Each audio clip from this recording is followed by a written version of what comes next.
पुरस्कार दे। सीता जी ने कहा कि प्रभु आपने सबको सब कुछ दिया पर हनुमान को कुछ नहीं दिया। तो भगवान ने क्या किया कि अब मणियों की माला उतारी और हनुमान जी को पकड़ा दी। अब सारी सभा बैठी हुई थी।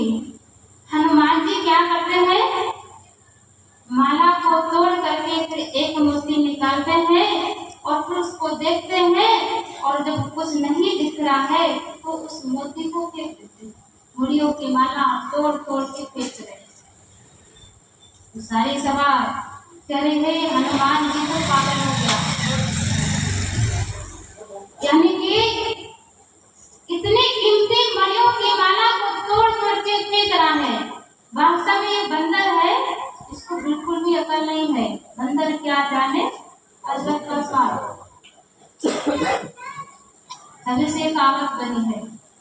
ये बंदर तो है लेकिन इसे इस माला की कीमत पता नहीं है। लेकिन कुछ वहां पर समझदार लोग बैठे थे, उन्होंने कहा अरे एक बार हनुमान जी से पूछ तो लो कि मणियों की माला फेंक क्यों रहे हैं, मोती क्यों फेंक रहे हैं। तो जब हनुमान जी से पूछा तो हनुमान जी कहते हैं कि जिस मणके में मेरे सिया और राम जी नजर नहीं आ रहे हैं वो मोती की माला मेरे किस काम की, इसलिए मैं फेंक रहा हूँ। तो सारी सभा हंसने लगे कि हनुमान जी सचमुच में पागल है। सिया राम सामने बैठे हैं और ये जो है मणियों के बीच में ढूंढ रहा है। तो हनुमान जी कहते हैं कि नहीं, मैं सही कह रहा हूँ। सिया राम जी केवल सिंहासन पर ही नहीं बैठे हैं बल्कि वो मेरे सीने के अंदर में भी बैठे हुए हैं। और विश्वास नहीं है,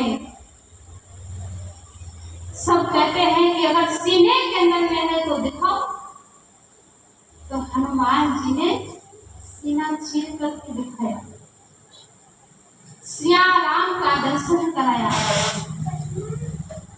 तो वो सिया और राम केवल हनुमान जी के अंदर में नहीं है, हम सब के भी हृदय के अंदर में बैठे हुए हैं। लेकिन हमें दर्शन कब होगा, जब जीवन में ज्ञानी सद्गुरु मिलेंगे, जीवन में संत मिलेंगे। क्योंकि वेशभूषा को देख करके आप संत की पहचान नहीं कर सकते हैं। वेश देख मत भूलिए, पूछ लीजिए ज्ञान, और मोल करो तलवार का पड़ी रहने दो म्यान। जैसे म्यान से अगर तलवार निकाल ली जाए तो म्यान की कोई कीमत नहीं है। ऐसे ही वेशभूषा को अगर देखकर आप रीझ गए, यानी कि म्यान को देख करके आप खुश हो गए, ये म्यान है लेकिन उसमें तलवार नहीं है।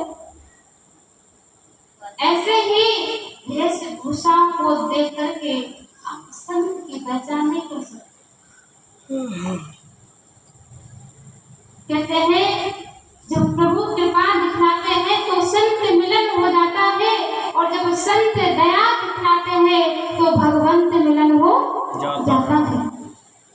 जीवन के बीच में जब संत मिलते हैं तो हमें उस पर परमात्मा की प्राप्ति होती है।